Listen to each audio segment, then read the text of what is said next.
Okay, so for our learning target today for ELA is going to be that I can identify the five most common text structures. We're going to be talking about text structures today, and in a minute I'll get into asking what a text structure is. However, on your entry task, I asked you to define nonfiction. Bradley, what did you put? Stuff that happened in real life. Stuff that happened in real life. Jaden, what did you put? A book about real life. Stuff that talk about real life? A book about real A life. book about real life. Okay, good. So, Like those are, the life, a life cycle of a bear. so those are both great definitions for nonfiction. The formal definition for nonfiction is prose writing that is based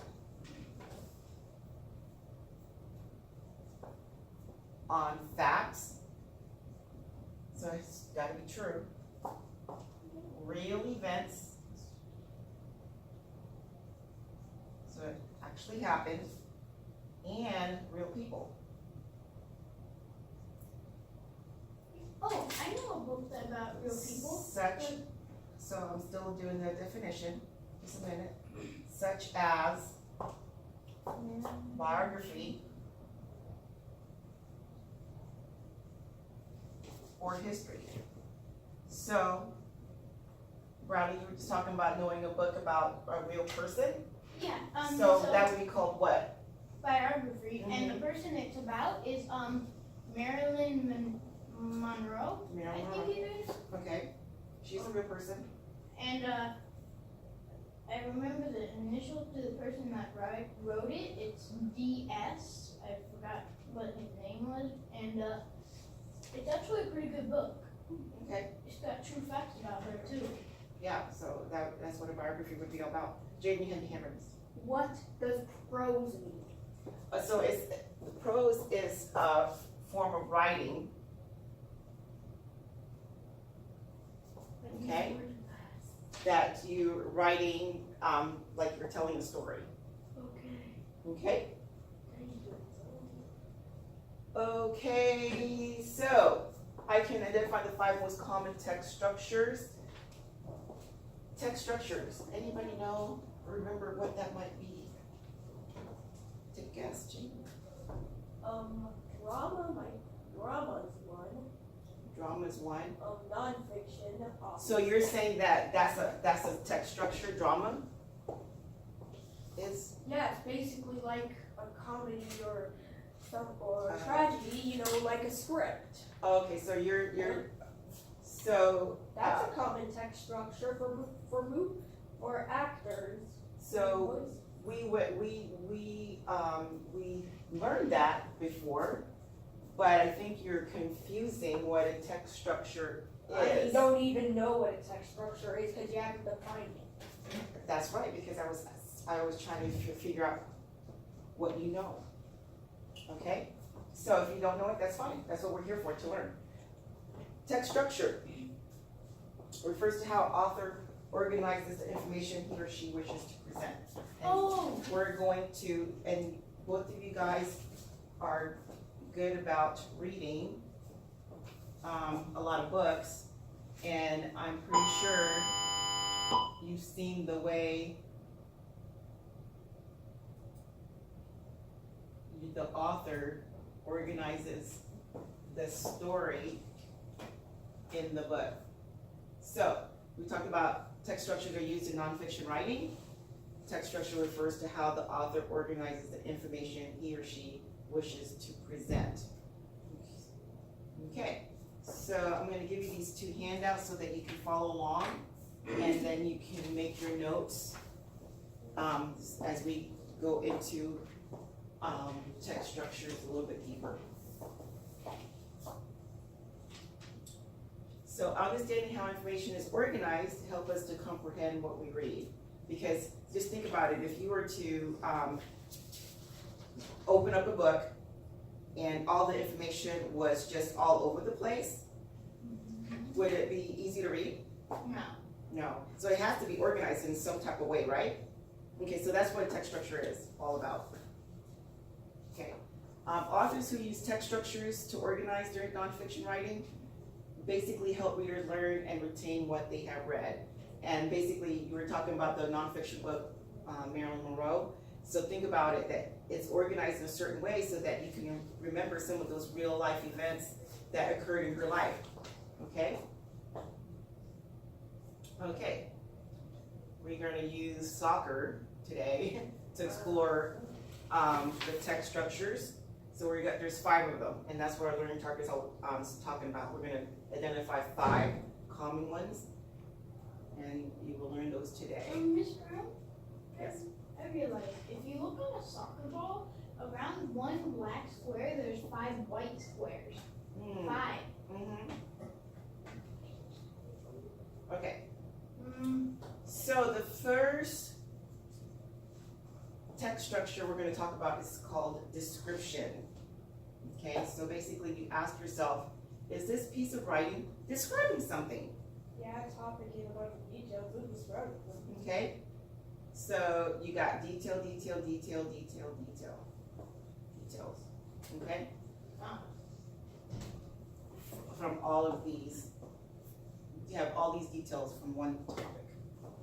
That reminds us of what? When we talk about reading something and citing evidence, what do we call that? Cite textual evidence. Citing textual evidence, exactly. Good. So when you do that, when you cite textual evidence, we ask for you to provide details? Yeah. Okay, great. So you're already used to doing that. So continuing with description. Sometimes you have many paragraphs that are descriptive passages. So, and each paragraph could describe a different topic. So you have paragraph number 1, descriptive detail. Paragraph number 2, descriptive detail. Paragraph number 3, descriptive detail from one topic. Okay.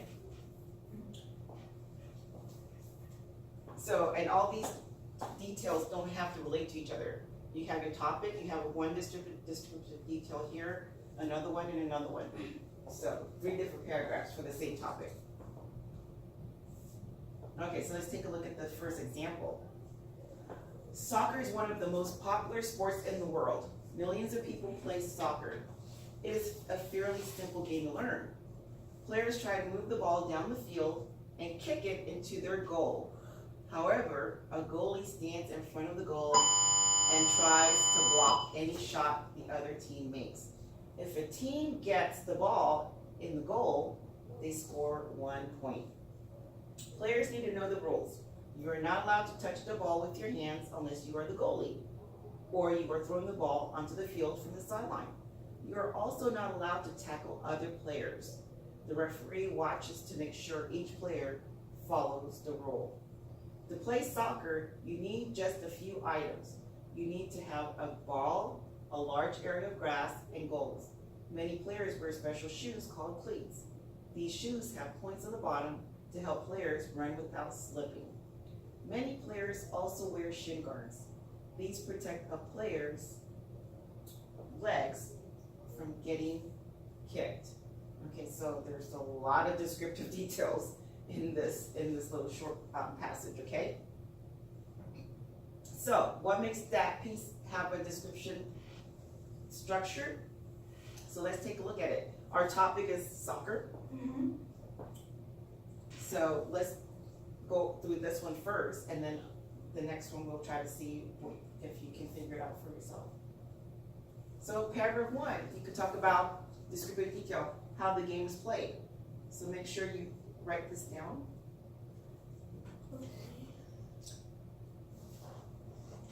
So that's your first paragraph for the topic soccer.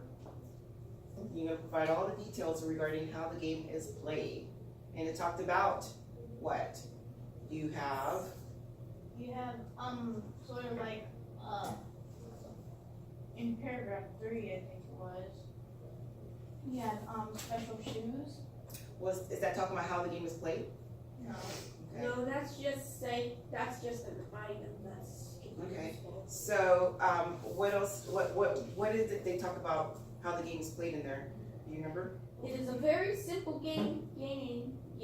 It's just moving a ball down the field and kicking it into a goal. There's a goalie that tries to block your shot. You have to get it into the goal to score points. Okay. That's pretty much how the game is played. It is simple. And then paragraph number 2, could you talk about the rules? Okay, basically, if I remember correctly, it talked about you can't touch the ball with your hands unless you're the goalie or you're Throwing the ball into the throwing the ball in onto the field, right? Oh, I know Yes. something. Yes. The third one, I think I know it. It's cause they state a few things that you need to play the game. Ooh, so you think that the third paragraph 3, the detail for that will be the things you need to play the game. Let's see if you're right. Whoa, clothing and equipment. Those are the things that you need to play the game. Good job. So items, basically. Yeah. Can I just write items? Items isn't specific enough. I would say clothing and equipment. So clothes and equipment. Yeah, And or you can write what Bradley said, things you need to play the game. Then those are items. okay. Well, if you said items needed to play the game, then that's specific enough.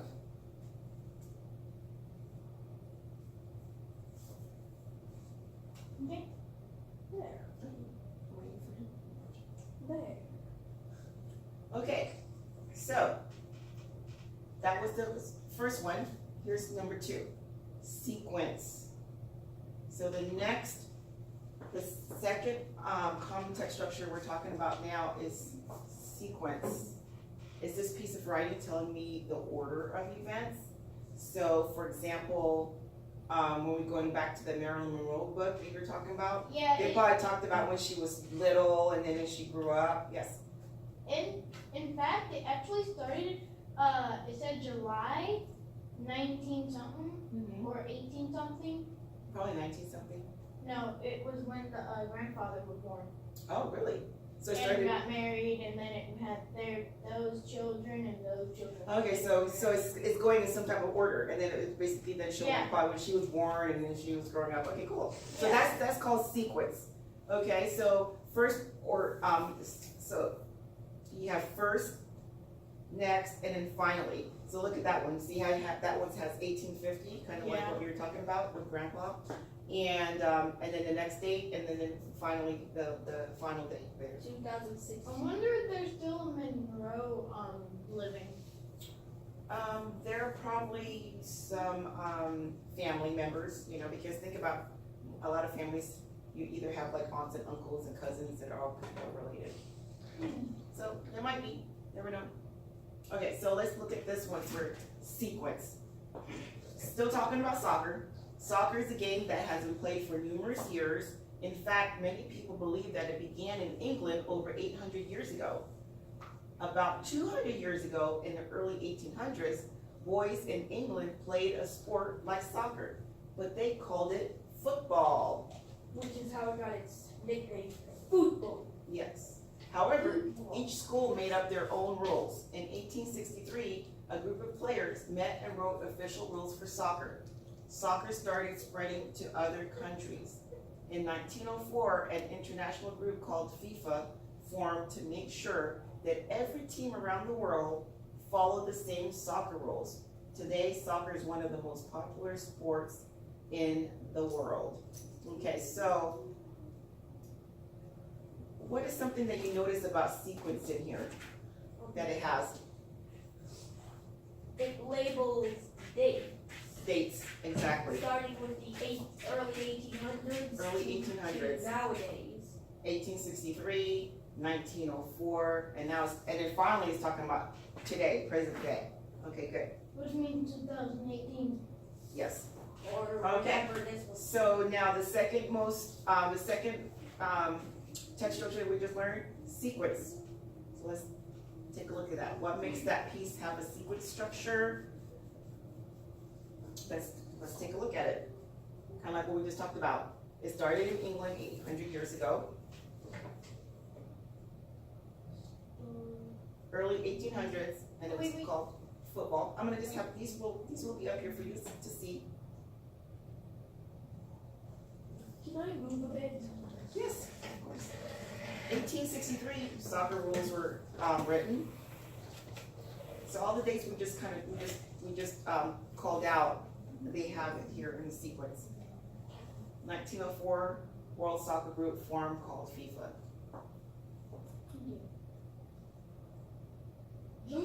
And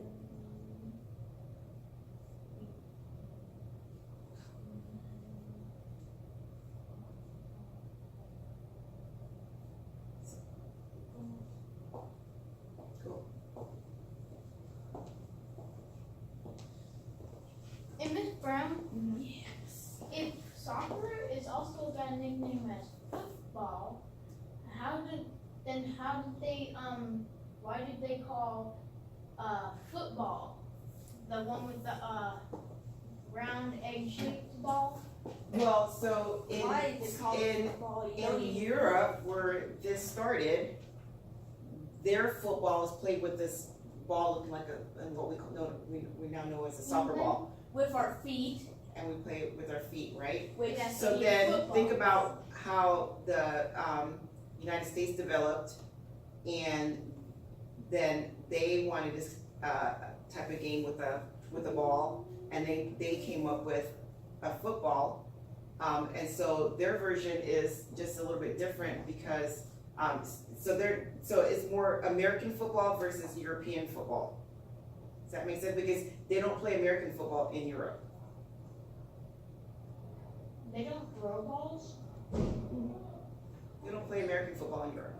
So that's why it's easy to distinguish. When Europeans call football, when they say football, we know they're talking about soccer. when we talk When we about, talk about football, we're talking about our football. I'm just gonna start calling soccer football because that makes way more sense than calling Yeah, see, it's a game. foot. Do we Ball. even use our feet to do anything except run and walk? 1863. True. I mean, you have a good point. I mean, because our football, we use our hands a lot. We barely We catch use- the ball, right? We barely use our legs. It's mainly hands. No, you're wrong right there because guess what? You use your legs to run, you use your legs. Sometimes your legs are the thing that people aim for when you're getting tackled. Yeah, you probably need your legs to be able to score a touchdown. Yeah, but it's pretty much only the running. A big chunk of it is still not related to legs. World? And you can abbreviate this, you know, that will work for you. Instead of writing written, I'm just gonna write name.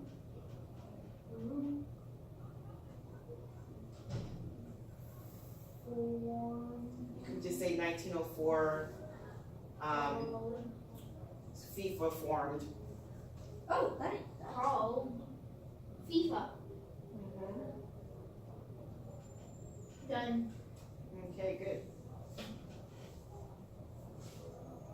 Okay, number 3, our third one that we're gonna talk about, FIFA formed. That's all you have to write, FIFA formed. what's FIFA even stand? I Oh, believe it's I the love this. Federal International, it's a football, Federal International Football Association, something like that. Yeah, I think that's right. Okay, third one, compare and contrast. Ask yourself, is this piece of writing telling me how things are alike and how things are different? So that's our number 3. Okay, so we have topic A and topic B. How are they different? And then, of course, we have, Oh my god. just like we have our Venn diagram, how they're alike in the middle here. Okay? So here's another story. We're talking about soccer still. And football. Soccer and football are alike in a few ways, but have many differences. One similarity is that there are 11 players on the field at one time in both soccer and football. They are both popular sports in the United States, and they both require the use of a ball and a field. The differences between soccer and football are numerous. Soccer players use a ball shaped like a sphere, whereas football players use a ball that has 2 ends.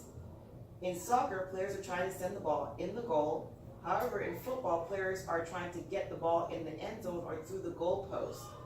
The rules are also very different. In soccer, players are rarely allowed to touch the ball with their hands, while football players frequently touch the ball with their hands, right? So that's what we were just talking about.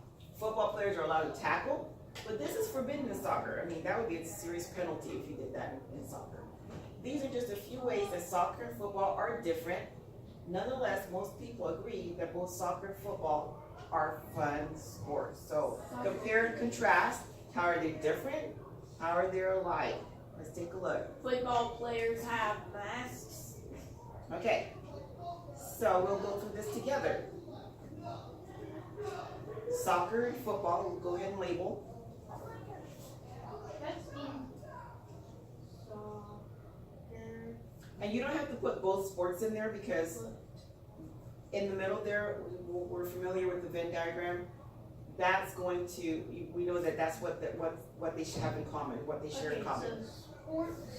You know, you can write that. They're both sports, okay? Yeah, I'm saying sports. Okay, so yeah, just sports.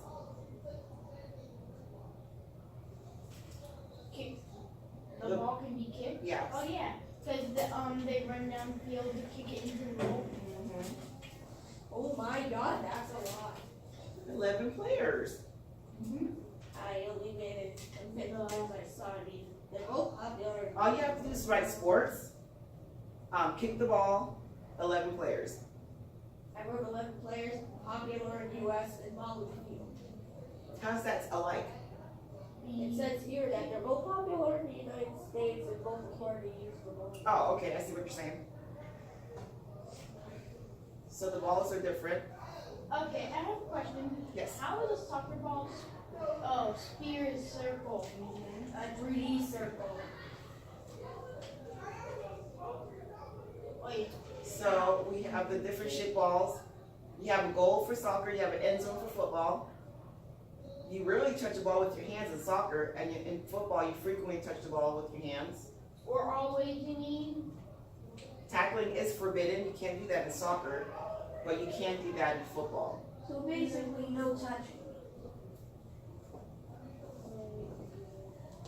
Can I write the ball looks like Okay. ball is snake shaped? Spear ball. Are you talking about for football? It's a bit of an egg shape. If that's what you like to write. Spear. Yeah, you just have to write spear, you don't have to write sheep. Spear. Yeah, just write that, that's fine. Goal.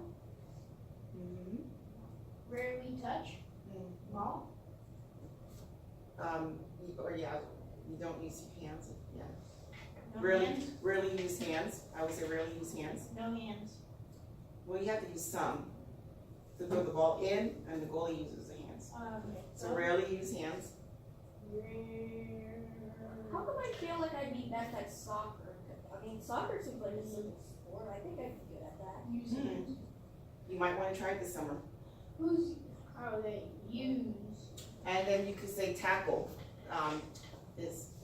So for football, you can put tackling, and in soccer, you can say no tackling. No tackling. No tackling.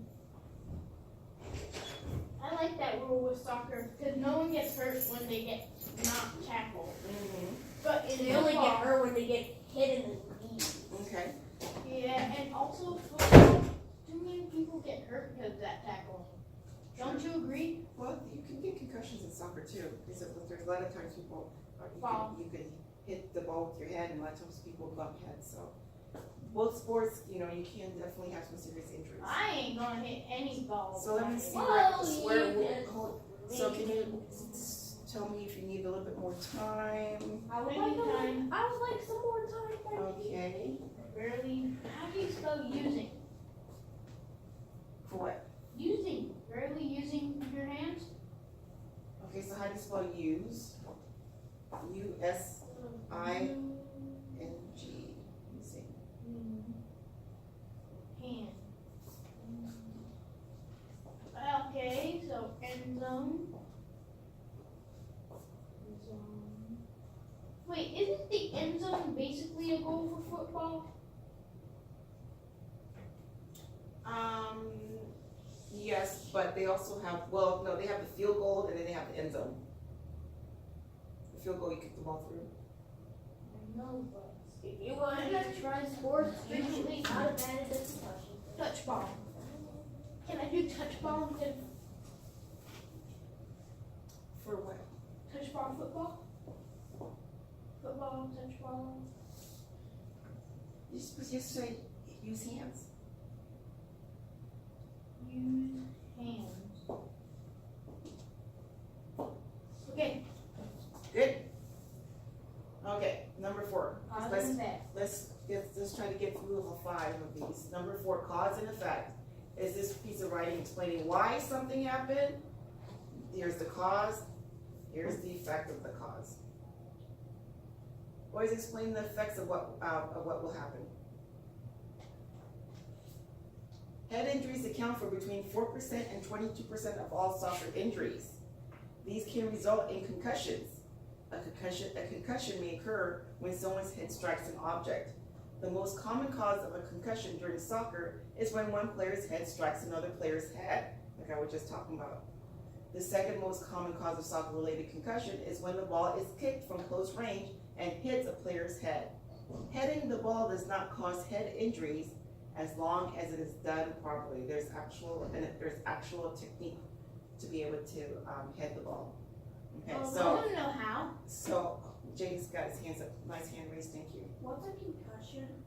Okay, so that's when you have an injury to your head that can definitely,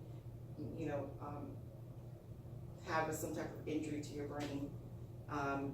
So those things are not good to have. Yes. Can they be considered fatal? Possibly. Well, I'm not sure. I'm not a doctor, so I can't say specifically, but I know that if you have a serious head injury, it can become fatal. And I would assume if you have a serious concussion, it could, if it's not treated, and if it's not, taken care of properly, I'm assuming that it could probably be fatal. Okay, that means I'm never playing sports. Yes, I'm not gonna play sports because I Well, don't want to there's- die easily. Well, sports aren't the only ways you get a concussion. Yeah, car accidents, you got Superman, that. And I'm not going in a Just car again. Okay, Stop. so let's focus and let's raise hands so that we're not all talking over each other. Okay, so examples of cause and effect. Okay. Cause. 2 players hitting heads. A ball hitting someone's head at close range, when it's kicked at close range. So those are causes, effects. Head injuries. Concussions. Mm-hmm. I'm gonna write bonk instead of hitting.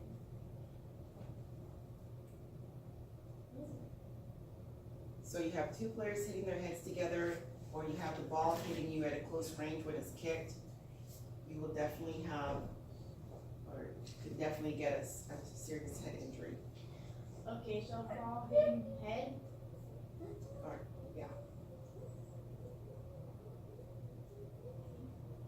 When it's kicked at close range. Okay. Okay?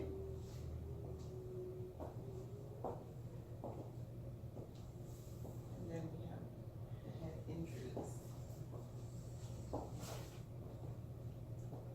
We're gonna be continuing this tomorrow, so we're gonna make sure that we, keep these in the binder so that you can refer back to it, and you're gonna need this to help you with your assignment. Do we have head injuries, Jaden? No, I don't. I'm a slow writer. That's fine.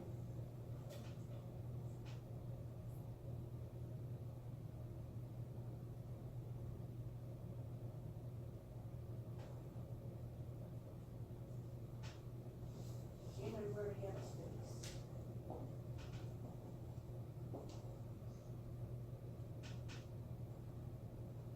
Okay, and then the next part is just head injuries. Or concussions.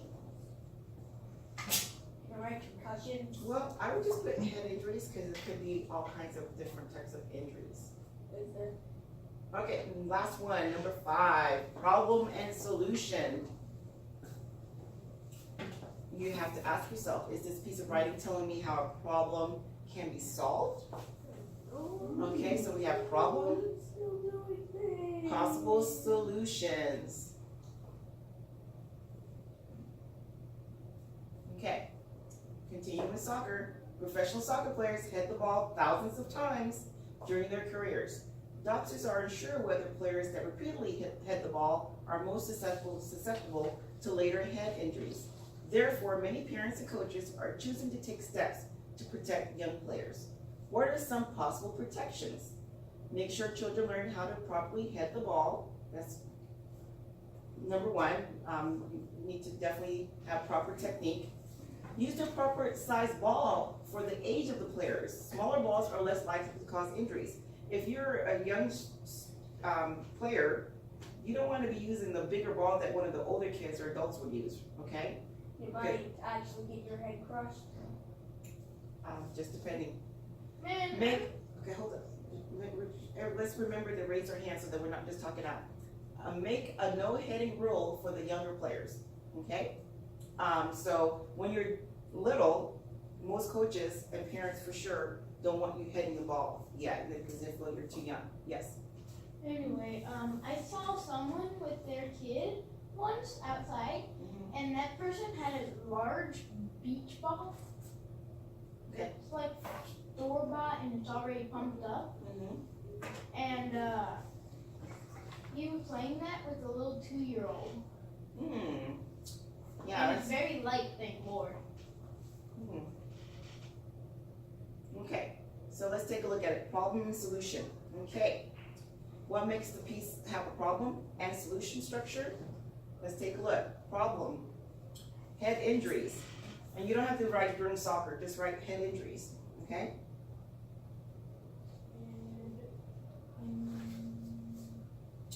And some solutions that they talked about. Proper instruction.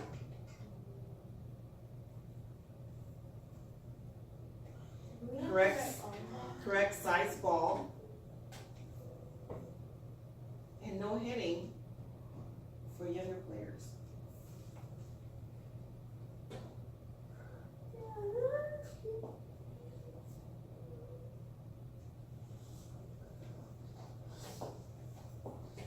Okay. So that is number 5 right now. We've went over the 5 most common text structures. That was our learning target for today. That you should be able to identify them.